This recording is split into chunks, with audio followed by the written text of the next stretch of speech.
கருணை அருட்பெரும் ஜோதி.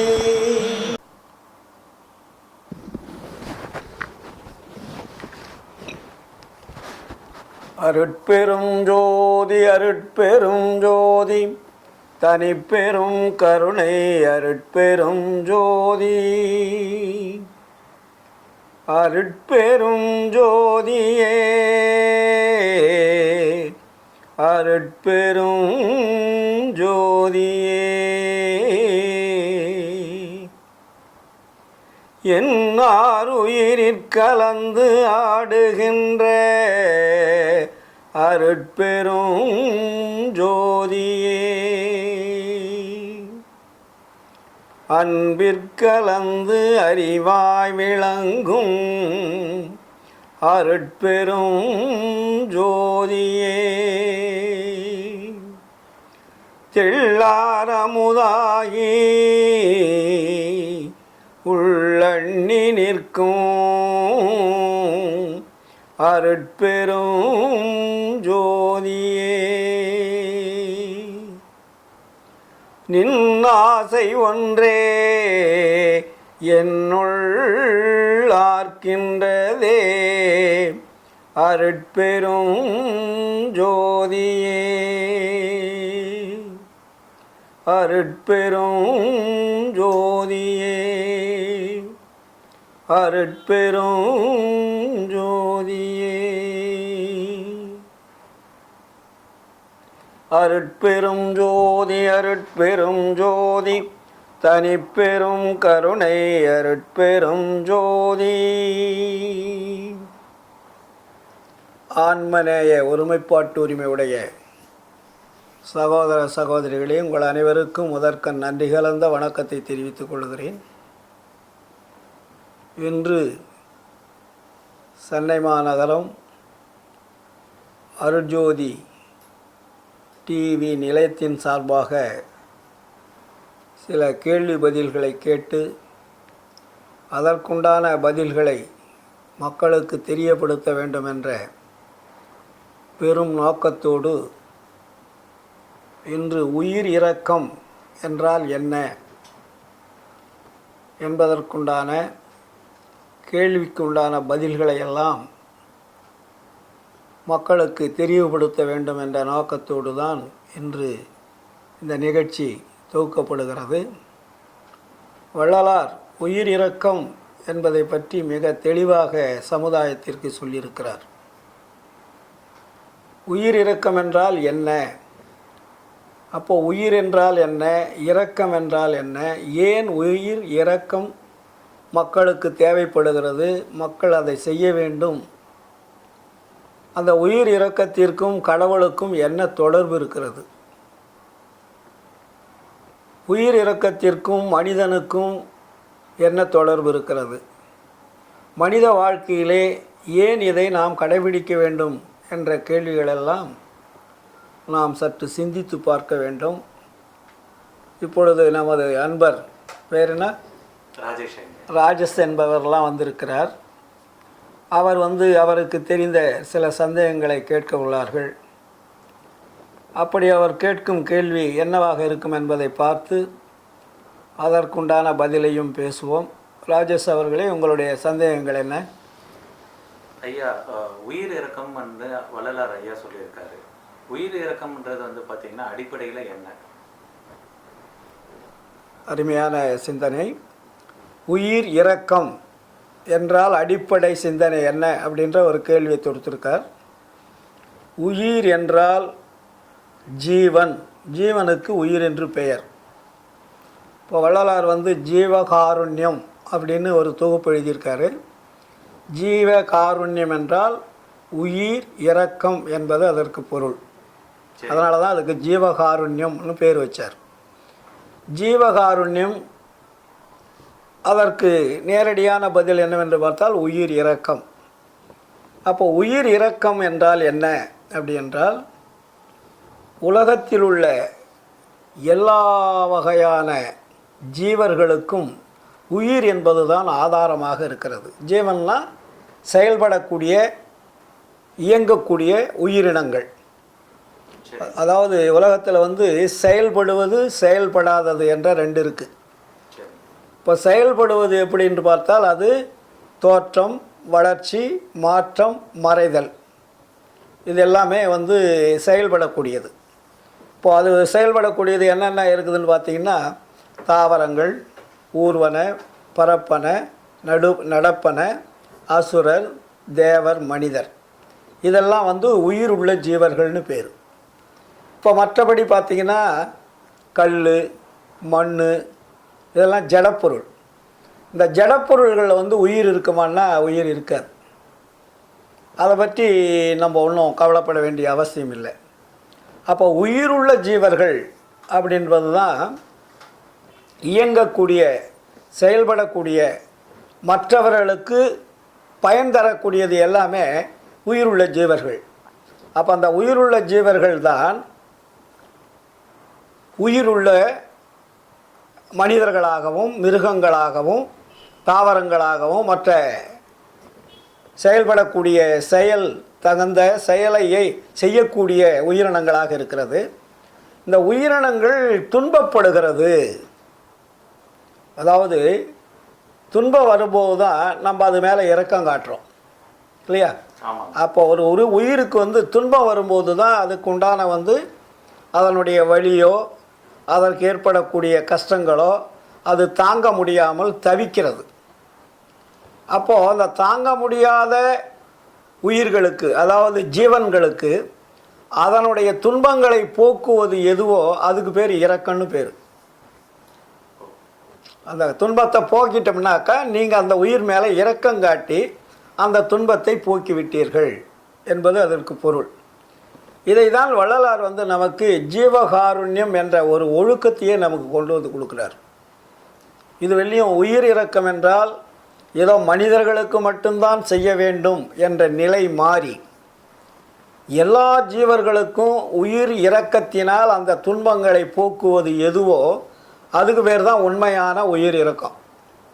இப்போ நம்ம சாதாரணமாக பார்த்திங்கன்னா மனிதர்களுக்கு வரக்கூடிய துன்பத்தை தான் நமக்கு தெரிஞ்சோ தெரியாமலோ, நண்பர்கள் மூலமாகவோ, உறவினர்கள் மூலமாகவோ, சொந்த பந்தம் மூலமாகவோ, இல்லை வேறு வகையிலையோ அந்த துன்பங்களை நம்ம போக்கிக்கிறோம். ஆனால் நம்ம கீழே உள்ள உயிரினங்களை பற்றி நம்ம சிந்திக்கிறதே கிடையாது. அதை சிந்திக்காதனால தான் நம்ம என்ன பண்ணுறோன்னா எல்லா உயிரினங்களுமே நமக்கு கீழே உள்ளது அப்படின்றதுனால அந்த உயிர்களை துன்பப்படுத்துவதும், துன்பப்படுத்திட்டா கூட பரவாயில்ல, அதை கொலை செய்வதும், அந்த கொலை செய்த அந்த உடம்பை புசிப்பதும், இதையெல்லாம் மனிதர்கள் வந்து ரொம்ப கடைபிடித்து அழிஞ்சு போயிட்டாங்க. இப்போ இந்த ஜீவகாருண்யத்தை கடைபிடிக்கிறதுக்கு வள்ளலார் என்னெல்லாம் வழிமுறைகள் சொல்லியிருக்காங்க? அதை தான் நான் சொல்ல வரேன். அப்போ இந்த ஜீவகாருண்யம் அப்படின்ற ஒரு பேரே உயிரை காப்பாற்றுவது. ஜீவகாருண்யனாவே ஒரு உயிரை காப்பாற்றுவது. அது காப்பாற்றுவது மட்டுமல்ல, காப்பாற்றுவதை நிலைநிறுத்தக்கூடிய ஒழுக்கமாக அதை நம்ம கைக்கொள்ள வேண்டும்னார். ஒழுக்கம்னா அந்த உறுதி. நான் ஒழுக்கத்தோடு இருக்கிறேன்னா அந்த உறுதி எடுத்துக்கணும், இந்த ஒழுக்கத்துக்கு தான் நான் வாழ்கிறேன் அப்படின்னு. அப்போது அந்த ஜீவகாருண்ய ஒழுக்கம்னு அதுக்கு பேர் போட்டார். ஜீவகாருண்யம்னு மட்டும் அவர் போடல, ஒழுக்கம். ஒழுக்கம் என்றால் கடைபிடித்தல்.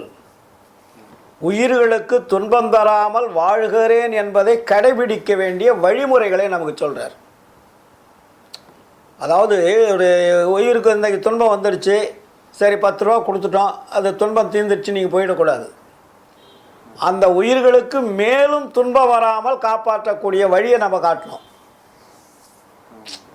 உங்களுக்கு இன்றைக்கி பசி இருக்குது, சோறு போட்டுறீங்க, நாளைக்கு பசி எடுத்தால் எங்கே போவீங்க? பசித்தவனுக்கு மீன் மட்டும் கொடுக்க சொல்லுவாங்க, உணவு மட்டும் கொடுக்காம வருங்காலத்திலையும் வந்து பார்த்தீங்கன்னா அவங்களுக்கு வந்து தொடர்ச்சியாக அவங்களுக்கு உணவு கிடைக்கணும். அதாவது ஒரு உயிருக்கு அந்த நேரத்தில் ஏற்படக்கூடிய துன்பத்தை போக்குவது ஒன்று, என்றும் அவர்களுக்கு துன்பம் வராமல் காப்பாற்றக்கூடிய வழிமுறைகளை சொல்லணும். அதுக்கு பேர் தான் ஜீவகாருண்ய ஒழுக்கம். ஜீவகாருண்ய ஒழுக்கம்னா ஜீவன் என்பது உயிர், காருண்யம் என்பது இரக்கம், ஒழுக்கம் என்பது அது நிலை பெற்று நிற்க வேண்டும். அதே மாதிரி மற்ற உயிர்களுக்கும் நம்ம துன்பம் கொடுக்காமல் அந்த துன்பத்தை போக்குவதற்குண்டான வழிகளை சொல்லுவது ஒழுக்கம். அதே மாதிரி நமக்கும் நாமே, நம்முடைய உடம்பில் இருக்கக்கூடிய ஜீவன், நம்முடைய உடம்பில் இருக்கக்கூடிய உயிர், நம்மை நாம் காப்பாற்றி கொள்ளக்கூடிய ஒழுக்கத்துக்கு பேர் ஜீவகாருண்ய ஒழுக்கம் தான். அதனால தான் அகத்திலும் ஒழுக்க வேண்டும், புறத்திலும் ஒழுக்க வேண்டும். நீங்கள் ஒழுக்கம் இல்லாமல் மற்றவர்களுக்கு உங்களால் ஒழுக்கத்தை சொல்ல முடியாது. அவங்க ஒழுக்கத்தை சொன்னாலும் அவங்க கடைபிடிக்க முடியாது. அதனால தான் ஒழுக்கம் நம்ம முதல் கடைபிடிக்கணும். இதைத்தான் வள்ளுவர் என்ன சொல்லுவார், ஒழுக்கம் விழுப்பம் தரலாம், ஒழுக்கம் உயிரினும் ஓம்பப்படும்னுவார். ஒழுக்கம் என்பது உயிரை காப்பாற்றக்கூடியதுன்னு சொல்கிறார். ஒழுக்கம் என்பது வெளிவேஷம் அல்ல. அதாவது நம் உயிரை காப்பாற்றக்கூடியது எதுவோ அதுக்கு பேர் தான் ஒழுக்கம். வள்ளுவர் அதனால தான் உயிரை விட மேலானது ஒழுக்கம், உயிரை காப்பாற்றக்கூடியது. ஒழுக்கம் விழுப்பம் தரலாம், ஒழுக்கம் உயிரினும் ஓம்பப்படும். அப்படின்னா என்ன, உன்னுடைய உயிரை காப்பாற்றக்கூடியது அது ஒழுக்கமாக இருக்கணும். அப்போ உன்னுடைய உயிரை காப்பாற்றாத ஒழுக்கம் அதுக்கு பேர் ஒழுக்கம் அல்லன்ட்டார். இதை வள்ளலார் இங்கே ஸ்ட்ராங் பண்ணுறாரு. அதனால தான் நீ இந்த உலகத்தில் நீடோடி வாழ வேண்டுமானால் நீ ஜீவகாருண்ய ஒழுக்கத்தை கடைபிடிக்க வேண்டும். இன்னொன்று, நீ இறைவனை தெரிந்து கொள்ள வேண்டுமானால் இறைவன் உன் கண்களுக்கு தெரியாமல் இருக்கிறார். அது உன்னுடைய கண்களுக்கு தெரியாமல் திரைகளாக மறைத்து வைக்கப்பட்டிருக்கிறது. அந்த திரைகளை நீக்க வேண்டுமானால் நீ என்ன செய்யணும் அப்படின்னீங்கன்னா, ஜீவகாருண்ய ஒழுக்கமே மோட்ச வீட்டின் திறவுகோல்னர். மோட்ச வீடுன்னா என்ன அப்படின்னா, தனியாக எங்கேயோ ஒரு இடத்துல ஒரு சொர்க்கம் நரகம் என்ற இடம் இருக்குது. அந்த இடத்துல போய் நீங்கள் உள்ளே நுழைஞ்சு போகிறதுக்கு அது கதவு சாத்தி இருக்குது, அந்த கதவை திறப்பதற்கு உனக்கு சாவி வேணும் அப்படின்னு சொன்ன மாதிரி நம்ம நினைக்கக்கூடாது. அது ஊமை. நம்முடைய உடம்புக்குள் நம்முடைய ஆன்மாவை மறைத்து கொண்டிருக்கக்கூடிய திரைகள் இருக்கிறது. அதுக்கு வேறு அறியாமை அஞ்ஞானம் என்னும் திரைகள்ன்றார். அப்போ அந்த அறியாமை அஞ்ஞானம் என்னும் திரைகள் நம்முடைய ஆன்மாவை மறைத்து கொண்டிருக்கிறது. அந்த திரைகளை நீங்கள் திறக்க வேண்டுமானால், அகற்ற வேண்டுமானால், நீங்களே உங்களுடைய ஆன்மாவை பார்க்க வேண்டுமானால், உங்கள் ஆன்மாவை மறைத்து கொண்டு, உங்களுக்கு உள்ளே இருக்கக்கூடிய ஆன்மாவை மறைத்து கொண்டு இருக்கக்கூடிய திரைகளை நீங்கள் நீக்க வேண்டும். அப்போ நீங்கள் நீக்கணும்னா என்ன அதுக்கு அர்த்தம்? நீங்கள் ஜீவகாருண்ய ஒழுக்கத்தை கடைபிடித்தால் மட்டுமே அந்த திரைகள் நீங்கும். அப்போ ஜீவகாருண்ய ஒழுக்கம் என்றால் என்ன? மற்ற உயிர்களுக்கு உபகாரம் செய்வது. மற்ற உயிர்களுக்கு நீங்கள் உபகாரம் செய்யும்போது உங்களுடைய உயிர் பாதுகாக்கப்படும். அதாவது ஊரு பிள்ளைய ஊட்டி வந்தா தான் பிள்ளை தானாக வளருதுன்னு சொல்கிறாங்க இல்லையா? அப்போ மற்ற உயிர்களுக்கு துன்பம் செய்யாமல், மற்ற உயிர்கள் துன்பத்தில் வாழுகின்ற பொழுது, துன்பம் நடக்குமே நடக்காதோ என்று எதிர்பார்க்கின்ற பொழுது அந்த துன்பத்தை போக்குவதற்குண்டான ஒரு அங்கீகாரத்தை நாம் எடுத்துக்கொள்ள வேண்டும். அதுக்கு பேர் தான் ஜீவ உரிமைன்னு பேர். உரிமை. ஜீவ தேகம் என்பது வேறு, ஜீவ தேகம் என்பது வேறு, ஜீவ உரிமை என்பது வேறு. இந்த உடம்பு என்பது ஜீவன் உயிர் வாழ்வதற்காக கொடுக்கப்பட்ட தேகம். அப்போ அந்த தேகத்துக்குள்ளே என்ன இருக்குதுன்னா ஜீவன் என்ற உயிர் இருக்கு. அந்த ஜீவன் என்ற உயிரை இயக்குவது எது என்று பார்த்தால் அதுதான் ஆன்மா என்ற ஒளி. அப்போ அந்த ஆன்மா என்ற ஒளி இல்லை என்றால் ஜீவனும் இல்லை, உடம்பும் இல்லை. அப்போ உயிர் இல்லை என்றால் இந்த உலகத்தில் வாழ்வதற்கு வாய்ப்பே இல்லை. அப்போ உயிர் இருக்கிறது என்றால் உடம்பு எடுத்தே தீரணும். அதனால தான் உடம்பு இல்லை என்றாலும் உயிர் இல்லை, உயிர் இல்லை என்றாலும் உடம்பு இல்லை. அப்போ உயிருக்கும் உடம்புக்கும் எது மூலமாக இருக்கிறது என்றால் நம்முடைய ஆன்மாவில் இருக்கக்கூடிய ஒளி. அதனால தான் வள்ளலார் அகவலில் சொல்லுவார், உள்ளொளி ஓங்கிட உயிரொளி விளங்கிட வெள்ளொளி காட்டிய மெய் அருட்கணல். அப்போ அந்த உள்ளொளியான உயிரொளியும் உடம்பில் இருக்கக்கூடிய ஒளிகளெல்லாம் தன்னைத்தானே இயங்குவதற்கு எது காரியமாக இருக்கிறது என்றால் ஆன்மாவில் இருக்கக்கூடிய அந்த உள்ளொளி. அதனால தான் அது ஆன்மா என்று சொல்கிறோம். ஆன்மா என்பது ஒரு ஒளி தன்மை உடையது. அதுக்குள்ளே இருக்கக்கூடிய ஒளி தான் இந்த உடம்பை இயக்கக்கூடிய ஆற்றல் படைத்தது.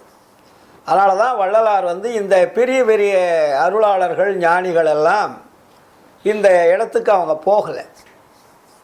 மதங்கள் எல்லாமே சமயங்கள் எல்லாமே தியானம் யோகம் தவம் இது மாதிரி செயல்களை நீங்கள் செஞ்சு இறைவனுடைய அருளை பெறலான்னுலாம் சொல்லி வச்சுட்டு போயிட்டாங்க.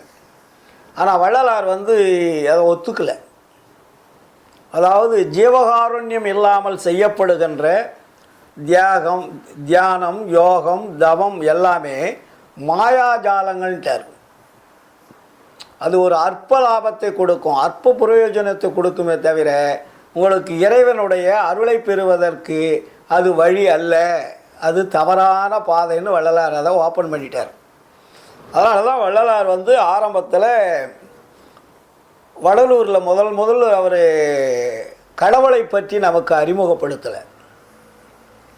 வந்து ஜீவகாருண்யம் என்ற அந்த உயிரை காப்பாற்றக்கூடிய ஒரு வழியை மக்கள் தெரிந்து கொள்ள வேண்டும் என்பதற்காகத்தான் 1867ஆம் ஆண்டு வடலூரில் வந்து தர்மசாலையை ஆரம்பிக்கிறார்.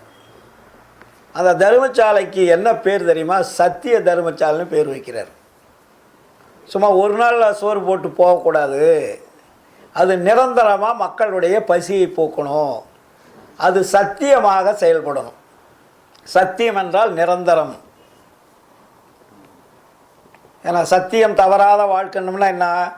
நிரந்தரமாக நம்ம தப்பு பண்ணக்கூடாதுன்னு அர்த்தம், வாழ்நாள் முழுவதும். அதே போல் அதுக்கு சத்திய தர்மசாலை அப்படின்னு பேர் வச்சு முதல்ல வந்து நமக்கு உலக வரலாற்றிலேயே வடலூரில் தான் அவர் ஆரம்பிக்கிறார். அப்போ சத்திய தர்மசாலை ஆரம்பித்து ஆரம்பித்த அது அன்னைக்கே என்ன சொல்கிறாரு? ஜீவகாருண்ய ஒழுக்கம் என்ற அந்த 4 ஒழுக்கங்களை எழுதி தர்மசாலையினுடைய சுகத்தில் மாற்றி வைக்கிறார். அப்போ அந்த ஒழுக்கம் என்ன என்று பார்க்கும்போது அதை ஜீவகாருண்யம் என்பது அதாவது மக்களுக்கு உயிரை காப்பாற்றுவதற்குண்டான உணவு வழங்குதல் என்பது ஒரு பொருள். ரெண்டாவதாக அன்றைய தினமே செவத்தில் வந்து அந்த ஒழுக்கத்தை பற்றி எழுதுகிறார். அதுக்கு இந்திரிய ஒழுக்கம், கரண ஒழுக்கம், ஜீவ ஒழுக்கம், ஆன்ம ஒழுக்கம்னு பேர் வைக்கிறார். ஜீவகாருண்யத்திலே வந்து பார்த்தீங்கன்னா 4 வகையாக பிரிக்கிறார். இப்போ நம்ம ஜீவகாருண்யம்னா ஒன்று தான் நினச்சிட்டு இருக்கிறோம், அதுக்குள்ளே 4 பிரிவுகள் இருக்குது. அப்போ அந்த 4 பிரிவுகளில் வந்து அதுவும் ஒழுக்கம்தான். வந்து ஜீவகாருண்ய ஒழுக்கம்னு எழுதுகிறாரு, அதுக்குள்ளே 4 ஒழுக்கங்கள் இருக்குன்னு எழுதுகிறாரு. இந்திரிய ஒழுக்கம், கரண ஒழுக்கம், ஜீவ ஒழுக்கம், ஆன்ம ஒழுக்கம். சரி, இந்திரிய ஒழுக்கம்னா என்ன அப்படின்னு பார்த்தீங்கன்னா, நம் உடம்பில் இருக்கக்கூடிய புற கருவிகள், கண், காது, மூக்கு, வாய், மெய் என்று சொல்லக்கூடிய 5 புலன்கள், அது ஒழுக்கம் தவறாமல் உண்மையாக செயல்படணும்.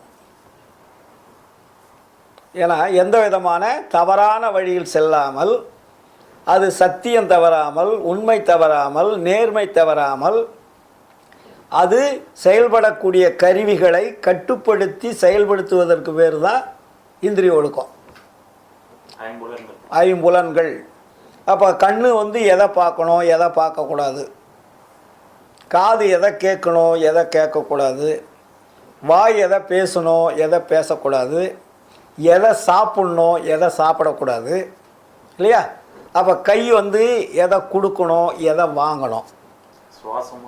ஆமாம், கால் வந்து எங்கே போகணும், எங்கே போகக்கூடாது.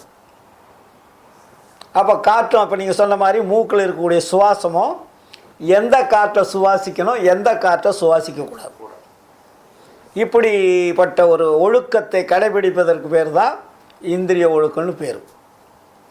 இது வந்து ஃபஸ்ட்டு ஒழுக்கம். இந்த ஒழுக்கத்தை வந்து நமக்கு முன்னாடி இருந்தவர்கள் வழிமுறைப்படுத்தலை, சொல்லியிருக்காங்க ஏகதேசமாக.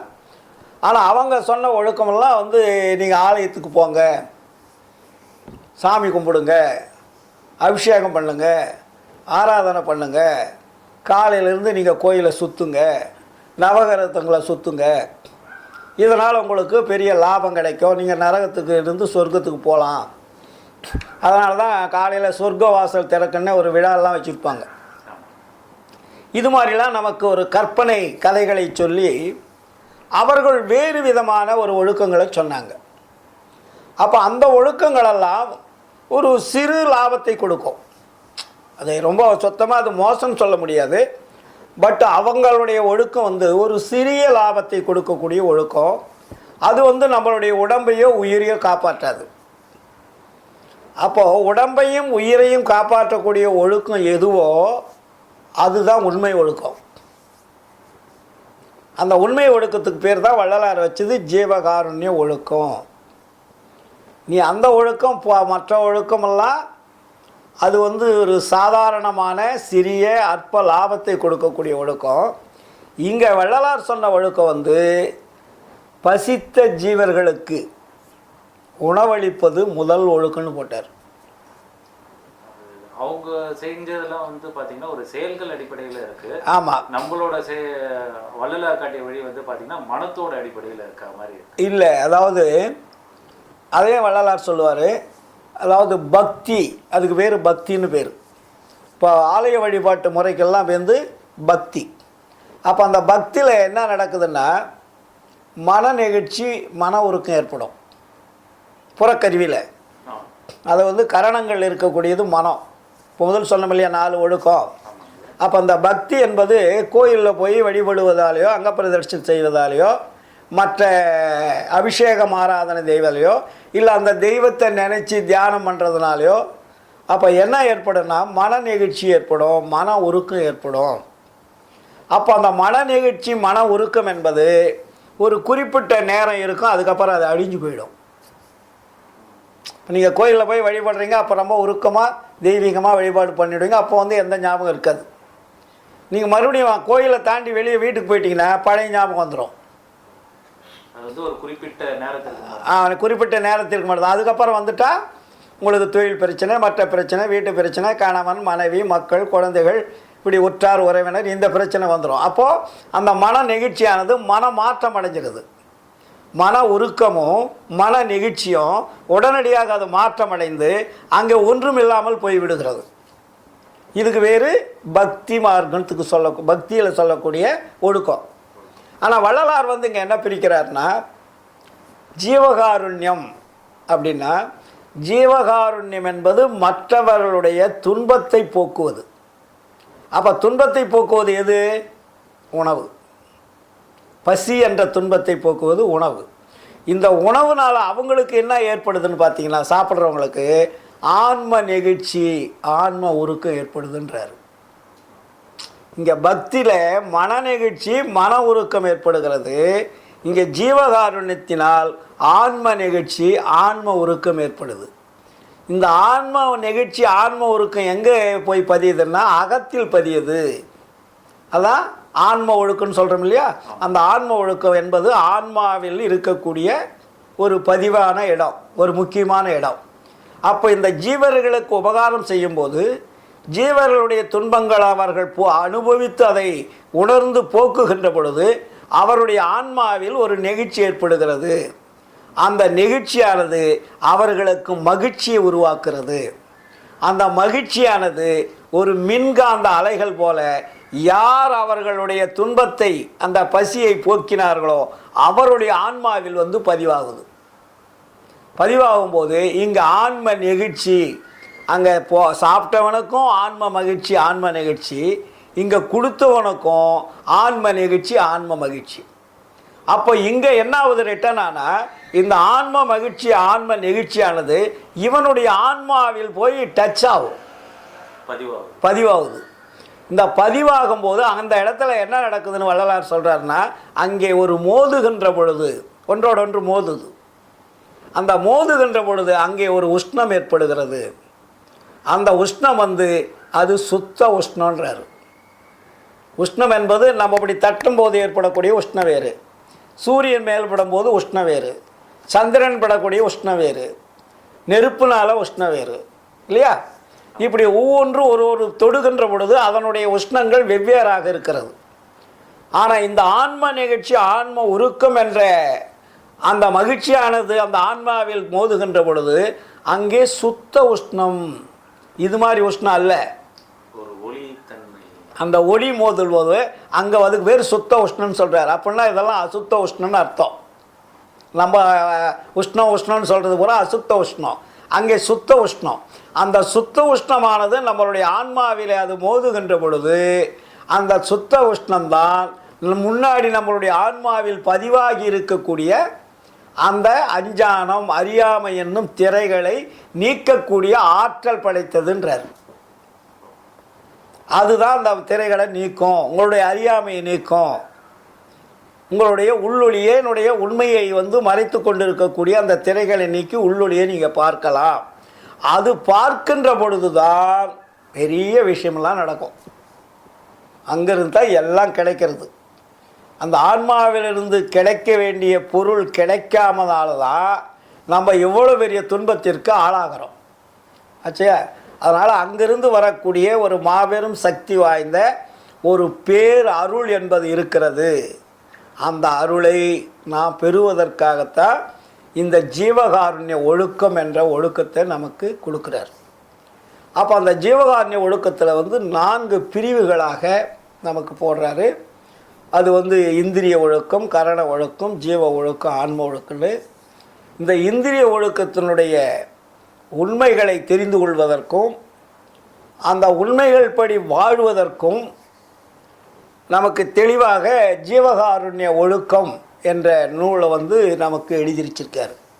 இது எல்லாமே இந்திரியங்களில் கட்டுப்படுத்தக்கூடியதுக்கு தான் இந்த ஜீவகாருண்ய ஒழுக்கமாக வள்ளலார் எழுதுகிறார். இதுக்குள்ளே நம்ம மறுபடியும் மேலே போகணும். இப்போ ஜீவகாருண்ய ஒழுக்கம் என்பது 3 பிரிவுகளாக நமக்கு உரைநடை பகுதியில் கொடுத்துருக்காரு. இந்த 3 பகுதிகளிலும் நாம் இந்திரிய ஒழுக்கத்தை கட்டுப்படுத்துவதற்கும் செயல்படுத்துவதற்கும் கொடுக்கக்கூடிய செய்திகள் அதுலேயே வருது. அதுக்கு மேலே நாம் இறைவனெடுத்து பெறக்கூடிய விஷயங்கள்லாம் நிறைய இருக்குது. இது இந்திரிய ஒழுக்கம் என்பது, இதில் இந்த ஜீவகாருண்ய ஒழுக்கம் என்பது நம் இந்திரியங்களையும் கரணங்களையும் கட்டுப்படுத்தக்கூடிய ஒழுக்கங்கள். அப்போது உடம்புல 4 பிரிவாக இருக்குது. அகம், அகப்புறம், புறப்புறம்னு.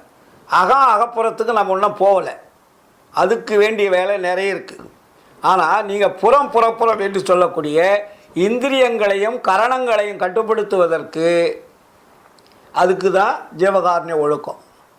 இந்த ஜீவகாருண்ய ஒழுக்கத்தில் உயிரிரக்கம் என்ற ஒரு ஆழமான பதிவை நமக்கு வைக்கிறார். ஐயா ஒரு சின்ன சந்தேகம். இப்போ இந்த கரணங்கள்னு சொன்னீங்க இல்லையா, அது என்னங்க?